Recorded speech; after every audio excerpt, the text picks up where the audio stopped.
வீடியோக்குள்ளே போகிறதுக்கு முன்னாடி நம்ம ராமச்சந்திரன் துர்கா என் யூடியூப் சேனல் சப்ஸ்கிரைப் பண்ணிக்கோங்க, பெல் பட்டனையும் கிளிக் பண்ணிக்கோங்க. மேலும் இந்த பதிவு பிடிச்சிருந்தால் லைக் பண்ணுங்கள், ஷேர் பண்ணுங்கள், கமெண்ட் பண்ணுங்கள். நன்றி.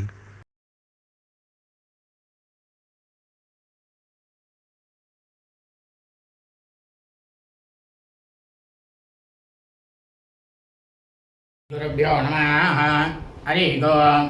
ஸ்ரீ மகாகணாதிபதியே நமः. அனைவருக்கும் முதற்கண் கோடான கோடி நமஸ்காரங்கள், வணக்கங்கள், வந்தனங்கள். அனைவருக்கும் அன்புகள் வந்த இனிய ஆசீர்வாதங்கள். நமது ராமச்சந்திரன் துர்கா என் என்ற யூடியூப் சேனலிலே ஸ்ரீ ஆண்டாள் நாச்சியாருடைய திருப்பாவை பாசுரமானது தினந்தோறும் அன்றன்றைய தினத்திற்கு இருக்கக்கூடிய பாசுரத்தை வெளியிடப்பட்டு வருகின்றோம்.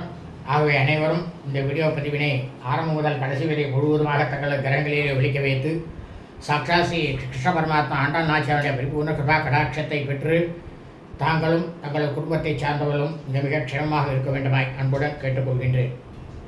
இன்றைய தினம் தனுர் மாதம் மார்கழி மாதம் 8ஆம் நாள், 7ஆம் நாள். இந்த 7ஆம் நாளிலே ஸ்ரீ ஆண்டாள் நாச்சியார் அருளிய பாசுரமானது 7வது பாசுரம்.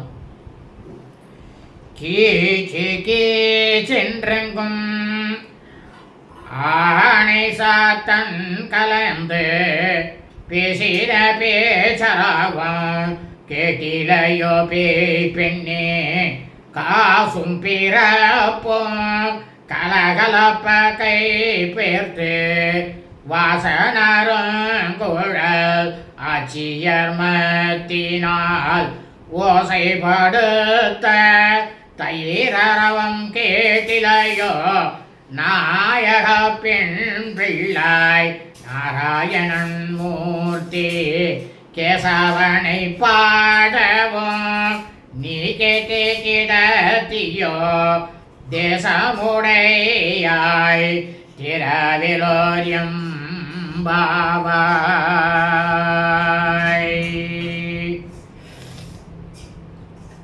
இந்த பாசுரத்தில்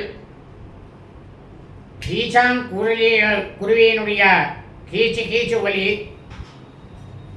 ஆய்ச்சிய தையற்கரையும் ஓசை, கேசவனை பக்தி பரவசத்துடன் பாடக்கூடிய ஒலி ஆகிய இந்த 3 ஒலிகளையும் கேட்டும் உள்ளிருந்தே நீ உறங்குகின்றாயே, கதவை திறந்து எழுந்து வா என்று பாவை பெண்கள் கூறினார்களாம். சுபம் அஸ்து.